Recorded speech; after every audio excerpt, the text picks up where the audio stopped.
Assalamualaikum warahmatullahi wabarakatuh. Pada kesempatan kali ini, saya sedang berziarah ke makam Syekh Abdul Muhyi, tepatnya di Pamijahan, Kota Tasikmalaya, Jawa Barat. Saya akan menceritakan biografi tentang Syekh Abdul Muhyi dan segudang karomahnya. Syekh Abdul Muhyi dikenal sebagai salah satu wali Allah yang mempunyai segudang karomah. Syekh Abdul Muhyi sudah tak asing lagi bagi para warga di Pamijahan, Tasikmalaya, Jawa Barat. Dia merupakan anak dari Sembah Lebe Wartakusuma yang masih keturunan Raja Galuh Pajajaran.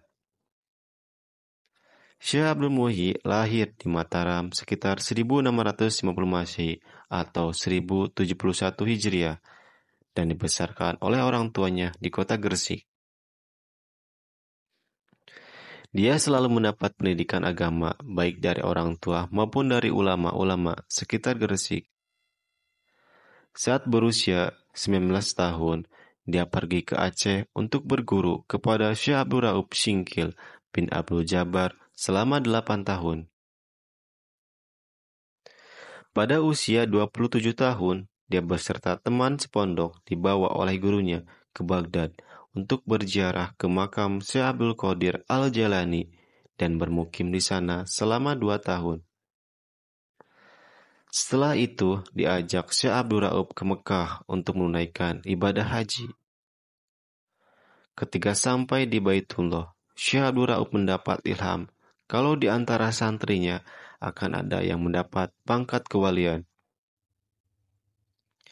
Dalam ilham itu dinyatakan, apabila sudah tampak tanda-tanda, maka Syekh Abdul Raub harus menyuruh santrinya pulang dan mencari gua di Jawa bagian barat untuk bermukim di sana.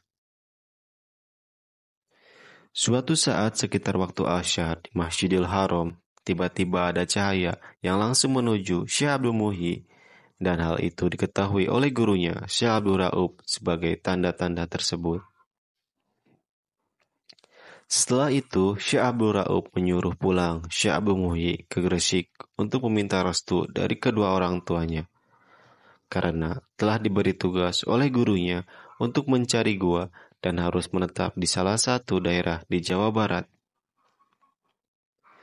Sebelum berangkat mencari gua, Syekh Abdul Muhyi dinikahkan oleh orang tuanya dengan Ayu Bakta, putri dari Sembah Dalam Sacaparana, putra dalam Sawidak atau Raden Temenggung Wiradadaha III.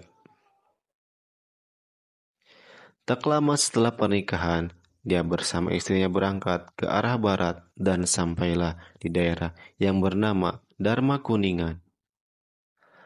Atas permintaan penduduk setempat, Syekh Abdul Muhyi menetap di Dharma Kuningan selama 7 tahun.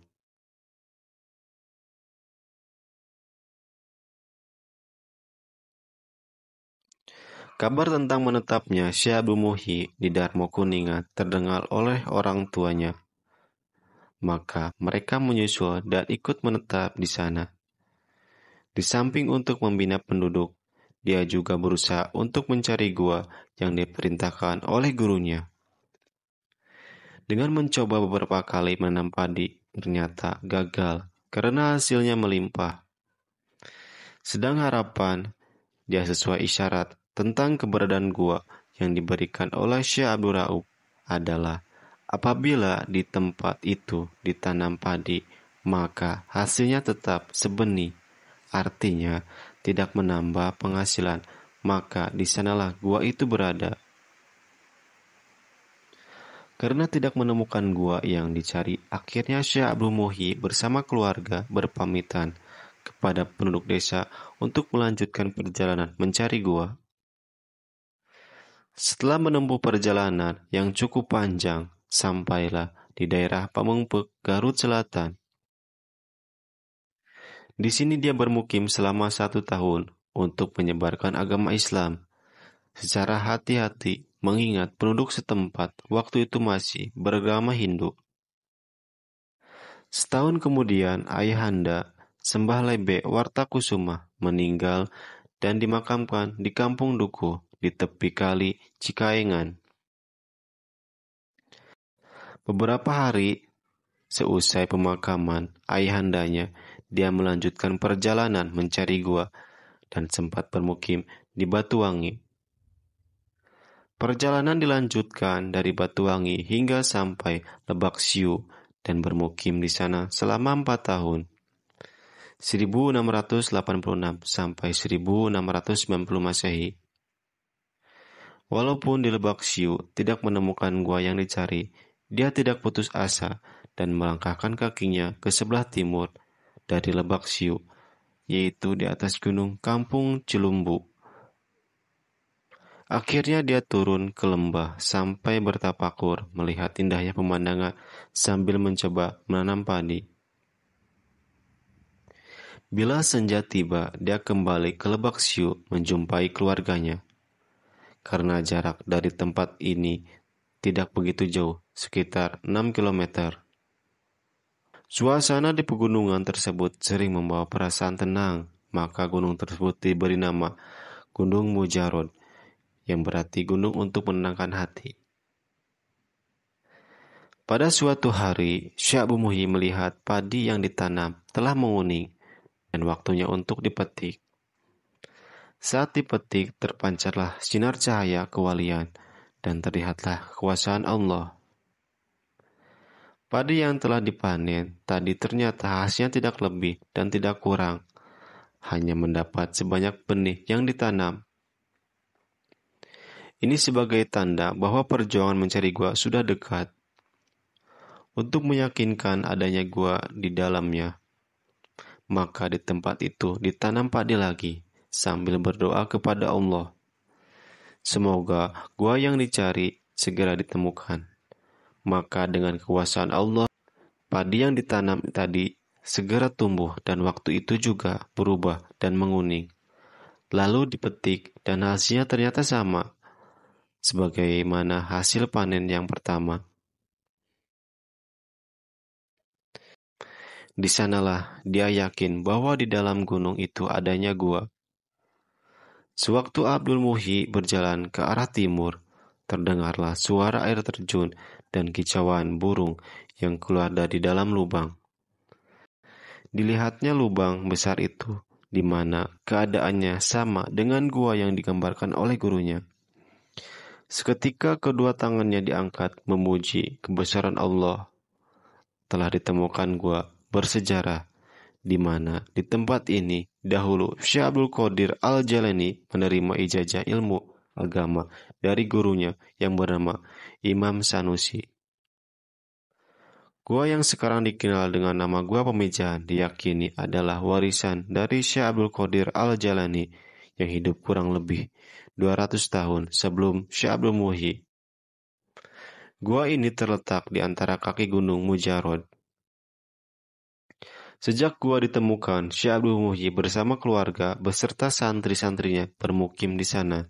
Di samping mendidik santrinya dengan ilmu agama, dia juga menempuh jalan tarekat. Di dalam gua Pemijahan ada kopiah haji, yaitu lekukan-lekukan bulat atau gua yang menyerupai peci. Konon jika ada yang pas saat berdiri, insya Allah akan bisa naik haji. Ada juga lubang-lubang seperti mulut gua yang dikisahkan menjadi jalan tembus menuju Banten, Cirebon, sampai Mekah. Wallahu a'lam bishawab. Sekian lama mendidik santrinya di dalam gua, kemudian Syekh Abdul Muhyi mulailah menyebarkan agama Islam di perkampungan penduduk. Di dalam perjalanan, sampailah di salah satu perkampungan yang terletak di kaki gunung, bernama Kampung Bojong. Selama bermukim di Bojong, dianugerahi beberapa putra dan istrinya. Selama bermukim di Bojong, dianugerahi beberapa putra dari istrinya. Ayu Bakta di antara putra dia adalah Dalam Bojong, Dalam Abdullah, Madia Kusuma, Paki Ibrahim. Beberapa lama setelah menetap di Bojong, atas petunjuk dari Allah, Syekh Abdul Muhyi beserta santri-santrinya pindah ke daerah Saparwadi. Di sini dia membangun masjid dan rumah sebagai tempat tinggal sampai akhir hayatnya. Dalam menyebarkan agama Islam, Syekh Abdul Muhyi menggunakan metode tarekat nabawiyah, yaitu dengan akhlak yang luhur serta tauladan yang baik. Salah satu contoh metode dalam mengislamkan seseorang adalah sewaktu dia melihat seseorang yang sedang memancing ikan, namun orang itu kelihatan sedih karena tidak mendapat seekor ikan satupun. Lalu dihampirinya dan disapalah, "Bolehkah aku minjam kailnya?" Orang itu memperbolehkannya. Syekh Abdul Muhyi mulai memancing sambil berdoa, "Bismillahirrahmanirrahim. Asyhadu alla ilaha illallah wa asyhadu anna Muhammadar Rasulullah." Setiap kali dilemparkan ke dalam air, ikan selalu menangkapnya. Tak lama kemudian, ikan yang didapat sangat banyak sekali sampai membuat orang tersebut keheranan dan bertanya-tanya, "Apa doa yang dibaca untuk memancing?" Dia menjawab, "Basmalah dan syahadat."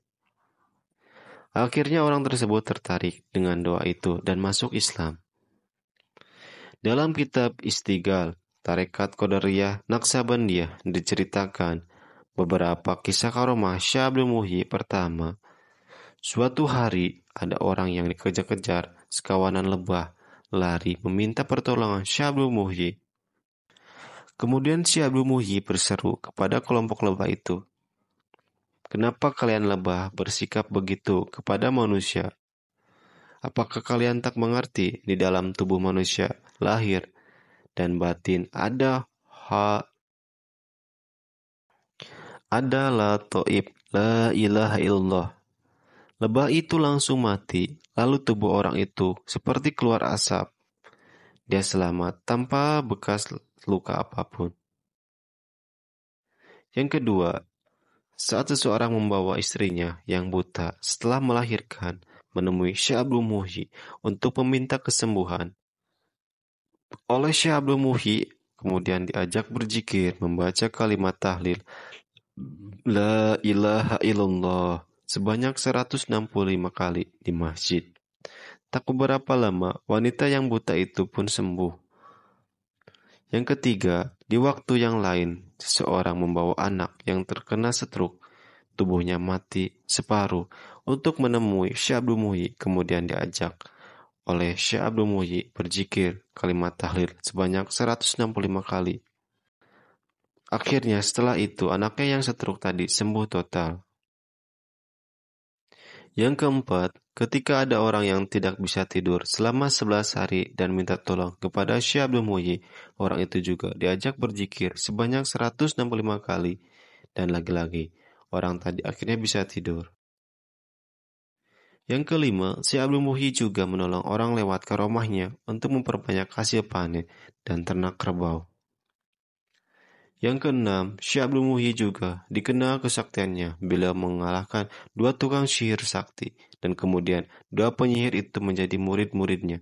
Di samping ahli dalam ilmu agama, Syekh Abdul Muhyi juga ahli dalam ilmu kedokteran, ilmu hisab, ilmu pertanian, dan juga ahli seni baca Quran. Maka pada saat itu banyak para wali yang datang ke pemijahan untuk berdialog masalah agama seperti Waliullah dari Banten, Syekh Maulana Mansur, putra Sultan Abdul Fattah Ageng Tirtayasa, keturunan Sultan Hasanuddin bin Sunan Gunung Jati, juga Syekh Jafar Sodik yang makamnya di Cibiuk, Limbangan, Garut. Syekh Abdul Muhyi dikenal sakti dan memiliki karomah sebagai seorang wali. Syekh Abdul Muhyi saat berada di Mekah bersama Syekh Mansur hendak pulang ke Jawa.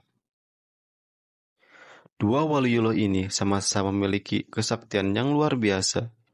Namun, keramat yang dimiliki keduanya berbeda. Syekh Abdul Muhyi dalam perjalanan pulang menuju Jawa menggunakan kesaktian berjalan di dalam bumi. Sedangkan Syekh Mansur pulang ke tanah Jawa berjalan di atas bumi. Ketika Syekh Abdul Muhyi berjalan di dasar lautan, tubuhnya merasa kedinginan, sehingga dia menyalakan rokok menghangatkan badannya. Namun setelah Syekh Abdul Muhyi menyalakan rokoknya, tampak jalannya gelap, bagaikan tertutup asap.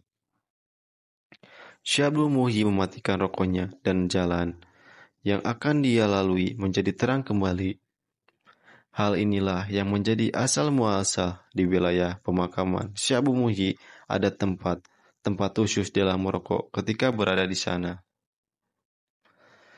Makam Syekh Abdul Muhyi begitu ramai dikunjungi peziarah, khususnya di tanah Jawa Barat. Itulah biografi dan inilah tempat Syekh Abdul Muhyi dimakamkan, tepatnya di Pamijahan, Kota Tasikmalaya, Jawa Barat. Mudah-mudahan apa yang saya sampaikan menjadi pembelajaran buat kita semua. Amin. Amin ya Allah ya Rabbal Alamin. Wallahu a'lam bishawab. Wassalamualaikum warahmatullahi wabarakatuh.